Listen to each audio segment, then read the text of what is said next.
Okay, chronologically speaking, our story kicks off a couple of years before the creation of Umbrella. In 1962, Lord Oswald E. Spencer commissions architect George Trevor to design and build a certain mansion and research laboratory in the Arklay Mountains. Trevor finally finishes his mad masterpiece in 1967, and it's a labyrinthine structure full of locked doors that make no logical sense. In order to hide the mansion's terrible secrets forever, Spencer, being the awful bastard that he is, invites the Trevor family over to stay, and, well, they never leave. Across the swinging 60s, he joins forces with university pal James Marcus and eccentric millionaire Edward Ashford on an expedition to locate a legendary African flower known as the Stairway to the Sun.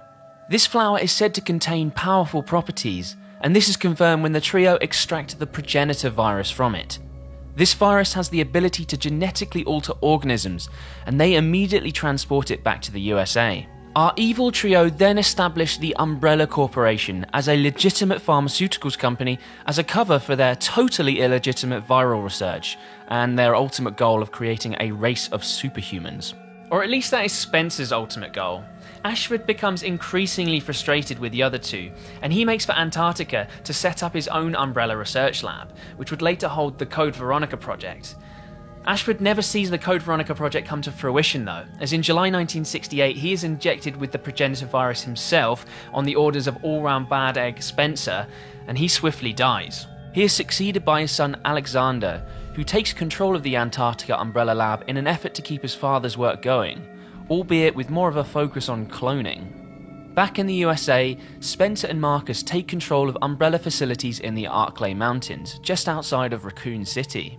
Spencer continues his research into the progenitor virus at the lab under the newly constructed mansion, while Marcus is appointed as director of the newly founded Umbrella training facility. Spencer's plan is to create a race of superhumans dubbed Project Wesker, and this nefarious plan sees Umbrella kidnap a whole load of children to be loyal foot soldiers to Spencer's cause, and they are brainwashed and injected with the progenitor virus.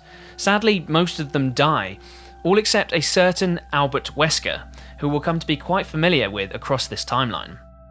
Meanwhile, in Antarctica, Alexander Ashford's Code Veronica project is finally complete. In 1971, Ashford creates two clones from his family DNA, Alfred and Alexia. Fast forward to January 1978, yep, the 70s were seemingly sparse for the Resi franchise, and Marcus is making a breakthrough with his research at the Umbrella training facility. By splicing the progenitor with leech DNA, he creates the T-virus, or at least a strain that doesn't immediately kill those exposed to it, it just turns them into hideously mutated creatures. Not sure which one of those is the better option if I'm honest. His research is assisted by two students from the Umbrella training facility, Doctors William Birkin and Albert Wesker, but their work together does not last long.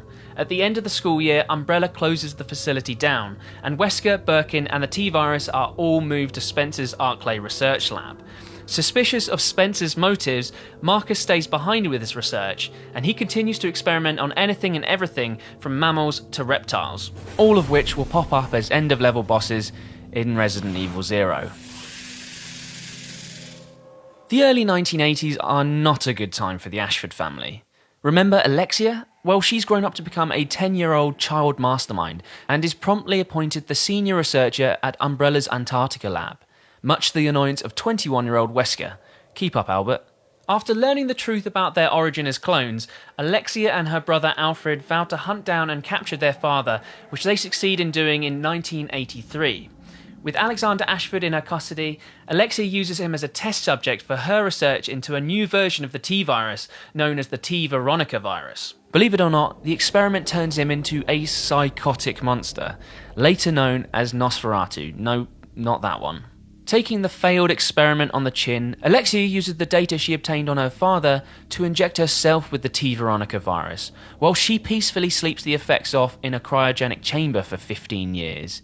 Don't worry, we'll come back to this mad child prodigy later on. Back in the Arklay labs, research on the virus, now headed up by William Birkin, has stalled.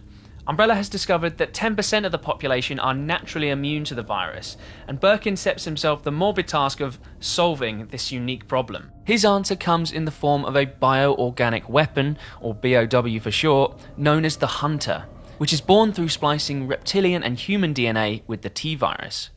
Birkin's research and development continues across the 80s and culminates with the start of a little project known as the Tyrant. Okay, it's late 1988, and I think it's about time we catch up with our good pal James Marcus, who's slowly been going off the rails with his own brand of the T-Virus research. As an independent researcher, Marcus makes headway by continuing to experiment with leeches, and in some extreme cases, his own staff. And he eventually creates his magnum opus, the Queen Leech. His old mate Oswell Spencer is having none of this though, and seeks to regain control of the T-Virus research by assassinating Marcus and stealing his work.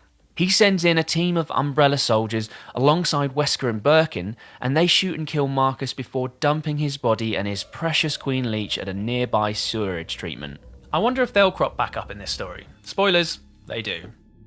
The 90s sees Umbrella expand their operations across the Arklay Mountains and into neighbouring Raccoon City, with Birkin making significant progress with his research, creating the superior G-Virus in the process. Spencer commissions a gigantic underground lab to be built underneath the city, a job that he covers up by bribing Raccoon City Police Chief Brian Irons.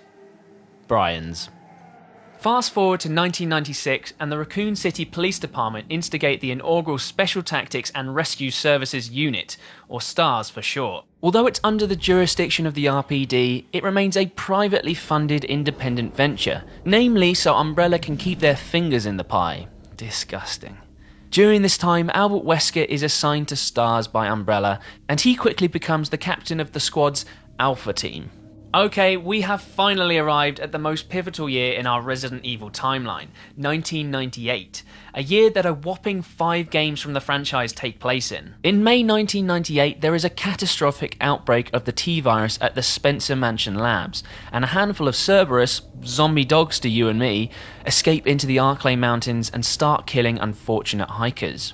In an attempt to contain the outbreak, Umbrella locks down the Mansion Lab and the T-Virus begins to spread among the poor staff still there. Naturally, with the horrific nature of the Arklay killings, the stories emerging inspire a media firestorm, and the press start putting pressure on the RPD to get the situation under control. Chief Irons dispatches the STARS Alpha and Bravo teams to investigate the surrounding mountains, with Wesker overseeing the missions. Unbeknownst to the rest of his teams though, Wesker's directive from Umbrella HQ is instead to gain critical information about the site's BOWs and destroy the mansion before it's discovered. Alongside that, he is ordered to gather information about the BOWs' combat ability, specifically in their interactions with the incoming STARS teams. And so we finally reached the very first game in the Resident Evil timeline, which details the STARS Bravo team's failed mission. The Bravo team make their way out to the Arklay Mountains only for their helicopter to crash en route, courtesy of a little bit of sabotage from our good mate Wesker. Instead of making for the Spencer Mansion as per their original plan, the team stumble onto the wreck of a military convoy with all the soldiers very much dead. They discover that the troop had been escorting accused murderer Billy Cohen, and putting 2 and 2 together and making 5, assume Billy is the lad responsible for all the brutal killings. They split up, and rookie STARS member Rebecca Chambers quickly discovers an abandoned train, the Ecliptic Express. Now remember I said that James Marcus and his prize Queen Leech would make a comeback into this story? Well, boy what a comeback it is. It turns out that when Umbrella dumped Marcus and his leech in that sewerage facility, the leech slowly ate away at Marcus's body and mind, effectively absorbing his personality. The end result was a reincarnated Marcus Leech hybrid thing, hell-bent on revenge with Umbrella. This franchise is f***ing mad and I love it.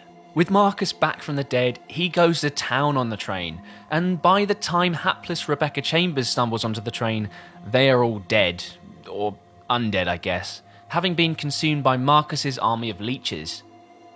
Rebecca boards the train, encounters death row inmate Billy Cohen, and they start to investigate the express.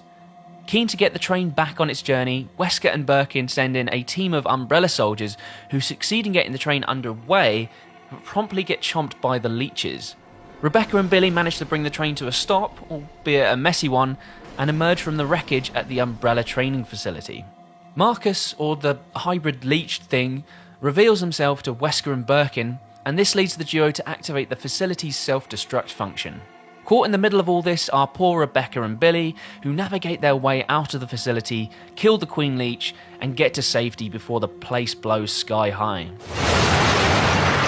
As they overlook the destruction, Rebecca allows the actually innocent Billy to go free, and she leaves him to go and help Alpha Team at a familiar-looking mansion. The game then ends with Billy giving the cheesiest thumbs up I've ever seen.